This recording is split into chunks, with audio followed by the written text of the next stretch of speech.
taariikhdu markii ku beegnayd 11 bishii Abriil sanadkii 1981 bangi kamid ah bangiyada ku yaala magaalada Chicago. Gabadhii bangigaas ka shaqaynaysa ayaa waxay soo gashay shaqadii waxayna furtay albaabadii khasnadii bangiga.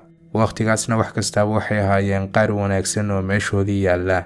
khasnada dhexdeeduna waxay ahayd mid habaysan oo aan qasnayn. Dhammaan sanaadiiqdii halkaas yaalayna waxay ku sugnaayeen xaaladoodii caadiga ahaa. intaa kadib waqti yar kadib waxaa timi bangigii gabadh ka mid ahayd macaamiishii bangiga. gabadhaas oo rabtay inay furato sanduuqeeda ay halkaas ku leedahay. gabadhii bangiga ka shaqaynaysa ayaa soo kaxaysay oo soo gelisay meeshii, laakiin marka ay furi isdhahaan geliya oo meesha ku fura waxay ku kalsoomeen qufulkii oo gudaha ugu dhacay sanduuqii. qufulkuna wuxuu ahaa mid jaban. halkanna waxaa laga ogaaday inay jiraan 74 sanduuq oo kale oo sidoo kale la jabiyay, wixii gudahooda ku jirayna lagala baxay. arrinka la yaab kalena wuxuu ahaa muu jirin wax raad oo la helay qaabka tuugadaasi ay khasnada dhexdeeda ku soo galeen. muu jirin gud meesha laga qoday iyo dalool laga dalooliyay derbiga. albaabka khasnaduna wuxuu ahaa mid xidhan oo aan la jabin ama inta la khalkhaliyo aan laga soo gelin. sidaan halka hore kusoo sheegnayna khasnadii iyo sanaadiiqdii meesha yaalay waxay ahaayeen qaar habaysan. macnaha sida caadiga dhaca loo geysta bangiyada inta badan waxaa loogu tagaa iyadoo tuugadii ay meesha qaseen oo ay kharibeen. laakiin maxay tahay sababta ay sidan u sameeyeen tuugadu ay ugu dadaaleen inay habaysnaato meeshu? sida ayna ku soo galeen bilowgii haddii aanay jirin dalool ama god ay soo qodeen, albaabkuna uu ahaa midaan la soo jabin. dhacdadan tuuganimo ay maanta ka hadlayno waa mid ka mid a tuuganimooyinkii ugu maskaxda badnaa ee aan weligay maqlo. muuqaalkeena maanta ayaan idinku faahfaahin doonaa.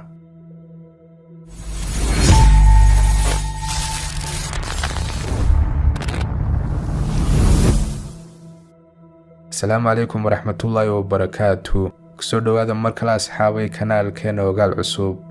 qisada ay maanta ka hadlayno waxay ka dhacday magaalada Chicago ee dalka Mareykanka. sideetamaadkii qarnigii hore waxaa ku yaalay magaaladaas bangigaas oo lagu magacaabayay First National Bank. bangigan oo ahaa bangi federaal oo dowladdu ay leedahay. bangiganna waqtigaas khasnadihiisa albaabada lagu xidho waxay ku shaqaynayeen qaab waqti lagu xidho. macnaha marka shaqada bangigu ay dhammaato shaqaalii bangiga ayaa xidhaya albaabkii khasnada, laakiin kuma xidhayaan fure waxay ku xidhayaan quful ku shaqeeya waqti.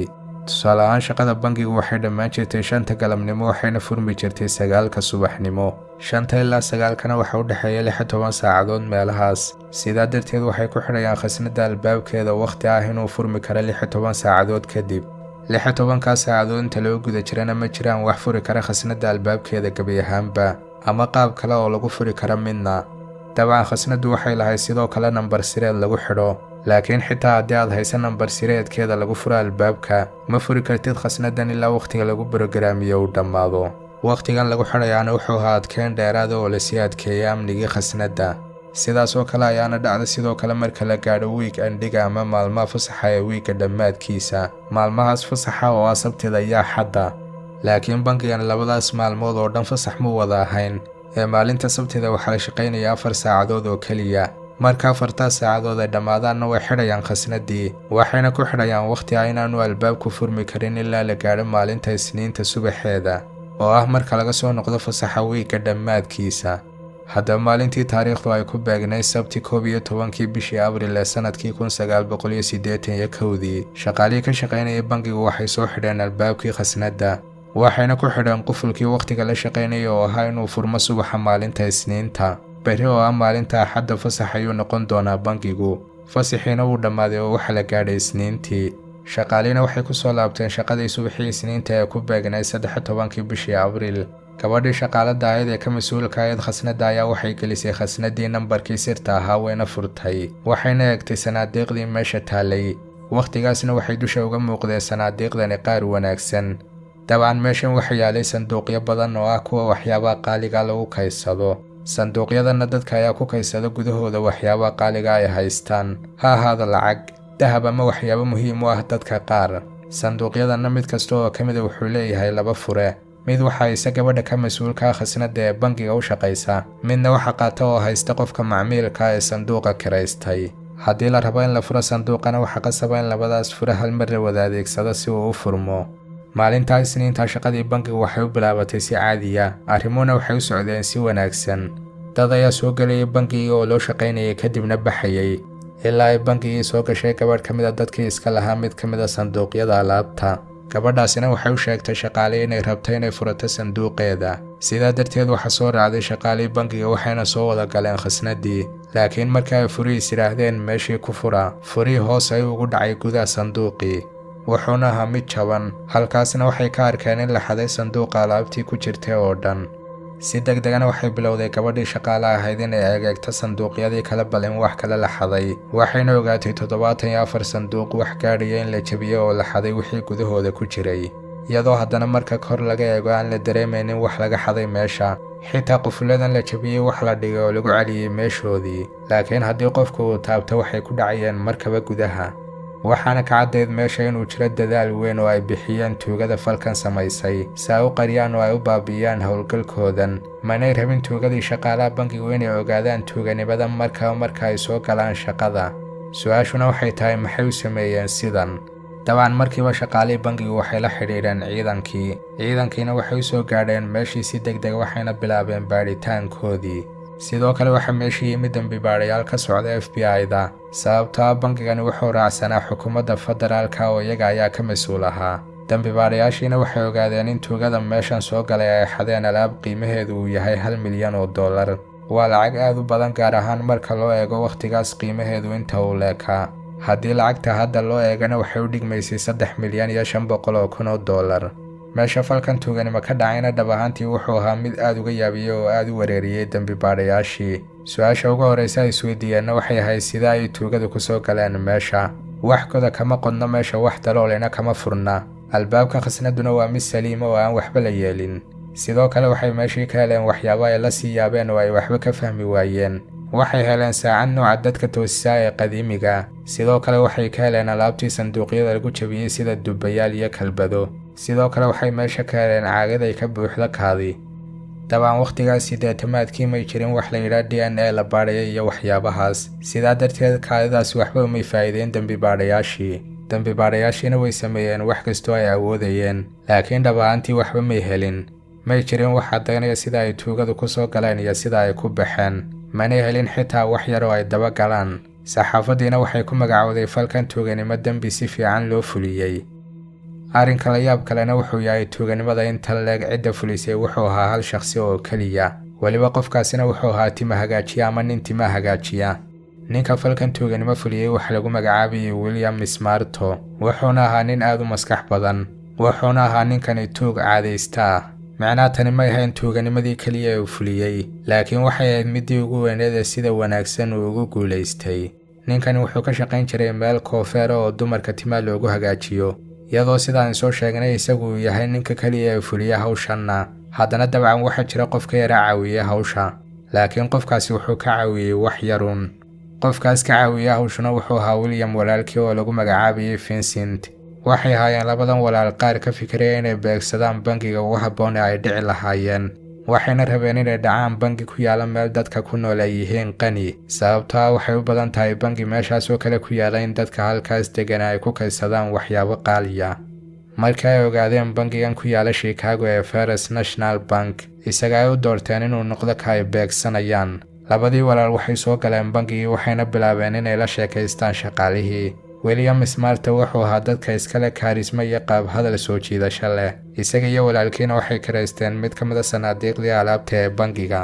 dabcan waxay ku karaysteen magacyo beena, waxayna ahaayeen labadoodu qaar si wada jira u aada bangiga. markastana waxay ahaayeen qaar u qoslo oo la sheekaysta gabadha shaqaalaha ka ah bangigan.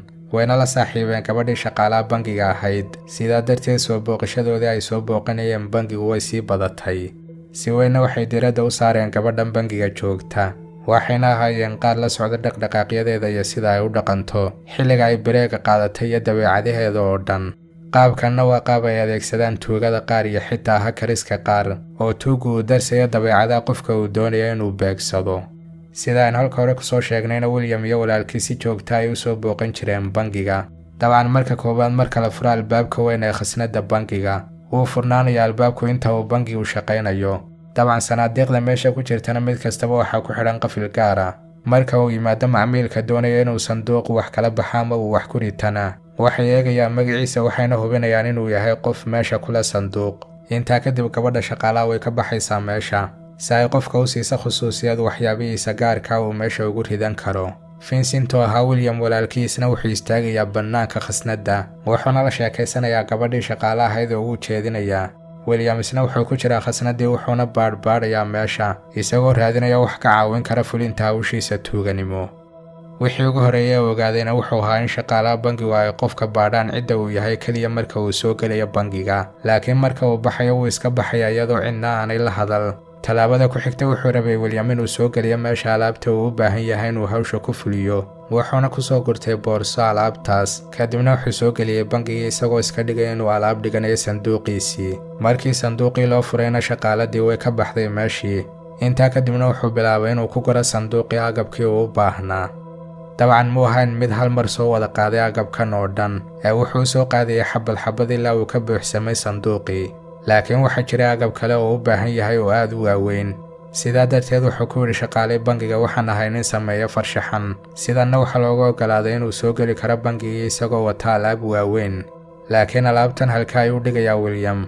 wuxuu arkay in qolku uu leeyahay saqaf sare oo la furi karo, halkaasna wuxuu ka faa'iidaystay inuu ku guro uu dhigto dhammaan alaabtii uu u baahnaa, sida toosh iyo qalab kala duwan iyo cunto iyo biyo iyo dhammaan waxyaabihii kale ugu baahnaa hawshan dhexdeeda. waxaa ku yaalay meeshan qalab ilaaliya oo qaylinaya. qalabkanna shaqadiisu wuxuu ahaa haddii uu maqlo wax odo oo ah in la qodayo derbiyada ama dhulka khasnadda inuu qayliyo.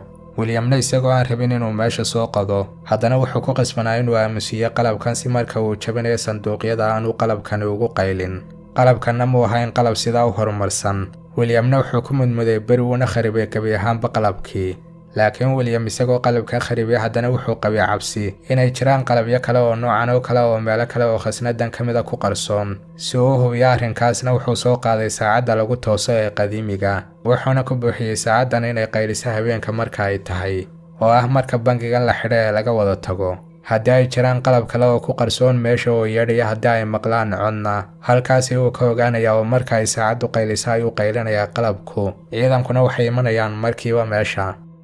Williamna wuxuu ahaa mid ilaalinaya bangigii wakhtigii ay saacaddu yeedhaysay. dhab ahaantiina meeshii wax yimi oo soo gaadhay ciidan, wayna baadheen ciidankii bangigii, laakiin markii ay xaqiiqsadeen inaanay wax dhiba ka jirin bangiga gudihiisa way iska baxeen ciidankii. halkanna wuxuu ogaaday William inuu jiro qalab kale oo codka ogaanaya oo ku qarsoon khasnadda gudaheeda, ciidankana gaadhsiinaya haddii uu cod baxo.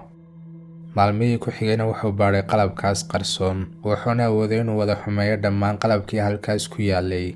tusaale ahaan wuxuu helay qalab ka mid a qalabyadii ogaanaya codka oo lagu daba qariyey sanduuqyada gadaashooda. sanduuqii ayuuna meeshii ka soo qaaday sidaasi uuna ku xumeeyey isna. mar kalena wuxuu sameeyey tijaabadii hore oo kale oo wuxuu dhigay meeshii saacaddii, wuxuuna ku buuxiyey in habeenka ay qayliso. laakiin markan ciidankii ma iman bangigii, sidaasna wuxuu ka ogaaday in qalabkii codka ogaanaya oo dhan uu wada xumeeyey. iminkana aynu nimaadna qaybta ugu adag howlgalkan oo ah sidee buu ku soo gelayaa khasnadda marka uu doonayo inuu waxado. taariikhdu markay ahayd 11 bishii Abriil ee sanadkii 1981 oo ahayd maalin Sabtiya, William wuxuu aaday bangigii wuxuuna la hadlay gabadhii shaqaalaha ahayd, waxayna isu raaceen dhankii khasnadda. gabadhii waxay la furtay sanduuqii wayna ka baxday meeshii. dabcan walaalka ayaa bannaanka ku sugayay wuxuuna bilaabay inuu la sheekaysto gabadhii uu mashquuliyo. wakhtigaasna William wuu qarsoomay. sidee ayuu ku qarsoomay halka ayuuna tegay? sababta ugu weyn ee ka dhigtay William inuu bangigan doorto waxay ahayd wuxuu lahaa bangigani meel bannaan oo ku taala meesha ay ku kulmaan sanduuqyada alaabta la dhigto. sidaad muuqaalka ka aragtaan marka la soo galo qolka, meesha ay ku kulmaan sanduuqyadu waxaa jira meel bannaan oo u dhaxaysa. meesha noocanina waxay ku taalay qaar ka mid a bangiyada oo uu ka mid ahaa bangigani. markii shaqaaladda ay qolkii ka baxdayna William wuxuu fuulay sanduuqyadii, wuxuuna ku degay meeshaas bannaan, halkaas ayuuna ku dhuuntay. gabadhii shaqaalaha ahaydna waxay la sheekaysanaysay walaalkii oo bannaanka taagnaa oo mashquulinayay. sida aan halka hore ku soo sheegnayna baadhitaanka waxaa lagu samayn jiray dadka soo gelaya uun bangiga, ee dadka ka baxaya laguma samayn jirin wax baadhitaan ah. sidaa darteed kumay baraarugin gabadhii shaqaalaha ahayd inuu baxay William iyo in kale. bartaasi uuna ku jiray uu ku dhuumanayay. markii shaqadii ay dhammaatayna gabadhii waxay soo xidhay albaabkii khasnadda, waxayna ku xidhay koodhkii wakhtiga ku shaqaynayay, wayna iska baxday iyadoon waxba ka shakiin. William oo ahaa mid gudaha ku jira markii uu xaqiiqsaday in shaqadii ay dhammaatay oo dadka ay wada baxeen, wuxuu ka soo baxay meeshii uu ku dhuumanayay wuxuuna daartay tooshkii uu watay, qalabkiisii oo dhanna uu la soo baxay. hadda wuxuu gaadhay tallaabadii ahayd inuu jabiyo qafilada sanduuqyada. tallaabadanna waxay ahayd mid aad u muhiima. wuxuu sitay duba ay isku cabir yihiin qafilada sanduuqyada si marka uu ku dhufto qafilka uu jabiyo si nadiif ah uu ugu jabo. sababtaa wuxuu doonayaa mar dhow inuu ku celiyo qafilada meeshoodii oo aanay waxba noqon. wuxuuna doonayaa marka hadhow la soo gala inaan markaba la ogaanin meesha la xaday. sidaas uuna kolba sanduuq u jabinayay. dabcan wuxuu ahaa mid wakhtigiisa qaadanaya oo marba u nasanaya oo iska cuntaynaya. arrinka caawiyeyna wuxuu ahaa wuxuu haystay wakhti dheer. berri waa axad oo waa fasax bangigu, sidaa darteed wakhtigiisa ayuu iska qaadanayaa. dabcan William wuxuu ku bixiyay awooddiisii oo dhan si meeshu nadiif ay u ahaato oo ay nadiif ugu ekaato meeshu. markii uu xaday alaabtii meesha taalayna dhammaan sanduuqyadii wuxuu ku wada celiyey meeshoodii. qafiladiina wuxuu ku wada celiyey sidoo kale meeshoodii. wuuna wada hubiyey in quful kastaaba uu meeshiisa ku jiro. qofkii dusha ka arkaana wuxuu arkayaa in wax kastaaba ay wanaagsan yihiin oo meeshoodii ay yaalaan. sanduuqyadii waxay yaalaan meeshoodii, qafiladii iyaguna waxay yaalaan meeshoodii. laakiin haddii qofku is idhaahdo furaa geli oo ku fur sanduuqa, dabcan markaba qufulka gudaha ayuu ku dhacayaa oo ma istaagsanaanayo. intaa kadib alaabtiisii wuxuu ku wada qariyey saqafkii sare. alaabtii uu xadayna wuxuu ku ritay boorsooyin uu sitay. wuxuuna qaatay boorsooyinkii oo wuxuu ku laabtay meeshiisii uu ku dhuumanayay. maalintii Isniinta ahayd ee 13 bishii Abriil ee sanadkii 1981 shaqaalii waxay yimaadeen shaqadii waxayna bilowdeen shaqadoodii. gabadhii khasnada ka shaqaynaysayna waxay soo gashay meeshii waxayna aragtay in wax kastaaba ay saxsan yihiin, manay jirin wax laga shakiyo gebi ahaanba. albaabkii khasnadu sidiisa ayuu xidhnaa, sanduuqyadiina waxay u muuqdeen inay saxsan yihiin. laakiin William wuxuu isticmaalayay muraayad yar si uu ula socdo dhaqdhaqaaqyada gabadhan, iyaduna may ahayn mid arkaysa muraayadda. markii gabadha ay baxday uu arkay inay meeshii ka baxdayna wuu ka soo baxay meeshii isagoo boorsooyinkiisii wata.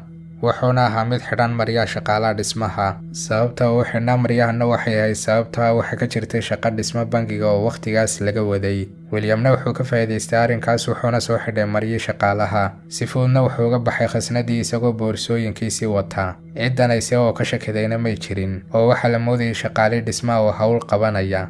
shaqaalaha dhismuhuna waa caadi inay boorsooyinkooda wataan oo ay ku sitaan alaabtooda. bannaankana waxaa ku sugaya oo u taagnaa walaalkii oo gaadhi wata. Williamna boorsooyinkii wuxuu ku riday meeshaas, kadibna way ka baxsadeen oo way ka carareen meeshii. dhab ahaantiina howlgalkani wuxuu ahaa mid ka mid ah howlgalladii tuuganimo ee ugu maskaxda badnaa taariikhda. FBI-dii meel kasta way ka raadiyeen khasnadii waxayna isku dayeen inay fara ka qaadaan oo ay ka helaan meesha, laakiin waxba way ka waayeen meeshii xitaa haba yaraadee. mid ka mid a waxyaabaha ay ku weerareen dembi baadhayaashii ayaa ahaa saacaddii meesha ay ka heleen, laakiin marka ay heleen qalabkii digniinta ee la xumeeyey ayay fahmeen sababteeda iyadana. dembi baadhayaashii marka ay la yaabeen qorshahan waxa u caddaatay in tuugada falkan samaysa ay si fiican u darseen meesha ay yaalaan sanduuqyadu. taasoo macnaheedu ay tahay tuugadaas waxay ka karaysteen sanduuq bangiga, waxayna baadheen dadkii karaystay sanduuqyada. halkaasna waxay ka heleen 2 magac oo fayga ama beena, waxayna ka fahmeen in labadaas qof ay yihiin tuugada. laakiin maadaama magacyadu ay fake yihiin, halkanna waxba kamay faa'iidin sidoo kale ciidankii. kiiskanna muddo ayuu ahaa mid furan oo aan waxba laga ogaan. muddo 1 sano ayuuna ahaa sidan, laakiin 1 sano kadib ayaa waxaa dhacday dhacdo kale oo cajiiba. bangi kale oo ku yaala isla magaalada Chicago, mid ka mid a macaamiishii bangiga ayaa wuxuu galay suuligii bangiga. sigadiisana waxaa ku soo dhacay oo ku soo dumay saqafkii sare. ninkiina wuu la yaabay waxaan soo riday saqafka, wuxuuna uga warramay arrinkii ninkii nadiifyaha ka ahaa bangiga. ninkaasina wuxuu soo qaatay sallaan, waxayna ku iftiimiyeen meeshii toosh. saqafka dushiisiina wuxuu ku arkay luuq qof dhaqdhaqaaqaysa oo meesha taalla. wuuna cabsaday markiibana arrinkii wuxuu u sheegay shaqaalii bangiga, iyagiina waxay waceen ciidankii. ciidanka ayaa meesha yimi waxayna ku arkeen nin saqafka gudihiisa ku jira, waxayna ku qasbeen ninkaasi inuu meesha ka soo dego. dabcan ninkaasina wuxuu ahaa William Smarto oo ahaa mid ku dhuumanayay saqafka suuliga. sababtaas suuliga wuxuu ku xigay khasnada bangiga, khasnada bangigan oo ahayd taargetkiisa xiga. ciidankii waxay baadheen meeshii saqafkii ahayd ee uu ku jiray ninkani, waxayna ka heleen qalabkii loo adeegsaday dhicii bangi ee hore. markii ay hoos sii baadheen ciidankii Williamna waxay heleen cadeymo tusaya in ninkani aanu ahayn keliya hagaajiye timaha hagaajiya. ciidankii waxay baadheen tuuganimooyinka magaalada ka dhacay ee u eg tan hadda lagu qabtay oo kale, waxaana la ogaaday tuuganimo kale oo middan u eg oo sidoo kale ka dhacday dhowr bilood ka hor magaaladan Chicago. faylka iskudaygaas tuuganimona waxaa ku qornaa in nin xidhan maryaha shaqaalaha dhismaha oo kale inuu ahaa mid qodaya qolka ay ku taala khasnada bangi ka mid a bangiyada magaalada. mid ka mid a shaqaalii nadaafadda ayaana arkay ninkan waxa uu samaynayo oo la yaabay, wuuna u tegay oo uu la hadlay. laakiin William uu dhageysan hadalkiisii wuxuuna ku boobay hadalkii isagoo ku yidhi inaga nadiifi meeshan oo inaga hagaaji shaqo ayaan wadaaye. ninkaas nadiifiyahana uu iska rumaystay hadalkiisii wuxuuna aaminay inuu yahay nin bangigu u dirsaday shaqo. intaa kadib William wuxuu qaatay alaabtiisii bangigiina si degdeg ah ayuu uga baxay. bangigaas dhexdiisa uu isku dayay William inuu derbiga qodo, sidoo kale halkaas waxay ka heleen ciidankii saacadu sidii hore oo kale ku qariyay saqafka sare. markii loo yeedhay ninkii nadiifiyaha ahaa ee arkay ninkaas derbiga qodayana, la tusay William wuxuu sheegay in ninkan uu yahay isla ninkaas qodayay maalintaas derbiga. sidaa darteed iminka waxay isku xidheen laba tuuganimo, tan lagu qabtay hadda isagoo saqafka ku jira iyo taa kale ee iyadana lagu qabtay isagoo derbiga qodaya.